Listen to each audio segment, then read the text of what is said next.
हरे कृष्ण। श्रोताओं, आज आप श्रवण करेंगे माघ मास महात्म्य चतुर्थ अध्याय से। श्री वशिष्ठ जी कहने लगे कि हे राजन, अब मैं माघ के उस महात्म्य को कहता हूँ जो कार्तवीर्य के पूछने पर दत्तात्रेय ने कहा था। जिस समय साक्षात विष्णु के रूप श्री दत्तात्रेय सत्य पर्वत पर रहते थे, तब महिष्मती के राजा सहस्त्रार्जुन ने उनसे पूछा कि हे योगियों में श्रेष्ठ दत्तात्रेय जी, मैंने सब धर्म सुने, अब आप कृपा करके मुझे माघ मास का महात्म्य कहिए।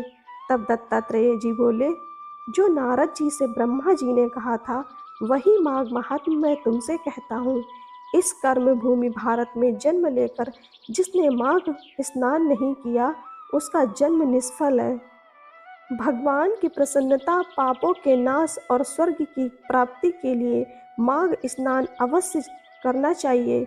यदि यह पुष्ट व दुष्ट शरीर माघ स्नान के बिना ही रह जाए तो इसकी रक्षा करने से क्या लाभ।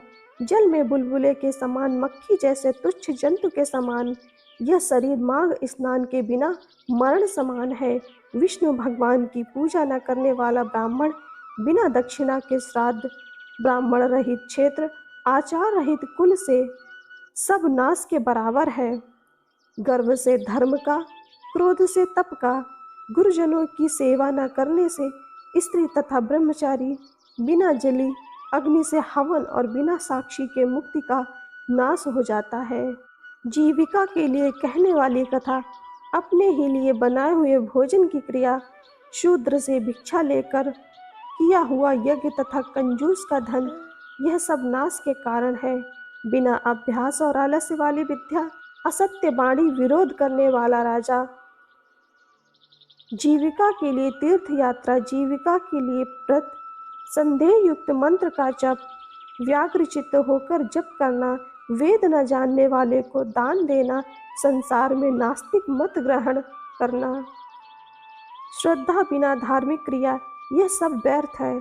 और जिस तरह दरिद्र का जीना व्यर्थ है, उसी तरह माघ स्नान के बिना मनुष्य का जीना व्यर्थ है। ब्रह्मघाती, सोना चुराने वाला, मदिरा पीने वाला, गुरु पत्नीगामी और इन चारों की संगति करने वाला माघ स्नान से पवित्र होता है। जल कहता है कि सूर्योदय से पहले जो मुझसे स्नान करता है, मैं उसके बड़े से बड़े पापों को नष्ट करता हूँ। महापातक भी स्नान करने से भस्म हो जाते हैं। माघ माह के स्नान का जब समय आ जाता है तो सब पाप अपने आप से भय से काँप उठते हैं। जैसे मेघों से मुक्त होकर चंद्रमा प्रकाश करता है, वैसे ही श्रेष्ठ मनुष्य माघ मास में स्नान करके प्रकाशमान होता है। काया वाचा मनसा के किए हुए छोटे या बड़े, नए या पुराने सभी पाप स्नान से नष्ट हो जाते हैं। आलस्य में बिना जाने जो पाप किए हो वह भी नाश हो जाते हैं। जिस तरह जन्म जन्मांतर के अभ्यास से आध्यात्मिक ज्ञान की प्राप्ति होती है, उसी तरह जन्मांतर अभ्यास से ही माघ स्नान में मनुष्य की रुचि होती है।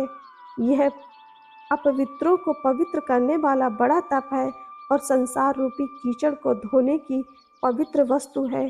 हे राजन, जो मनवांछित फल देने वाला माघ स्नान नहीं करते, वह सूर्य चंद्र के समान भोगों को कैसे भोग सकते हैं। हरे कृष्ण।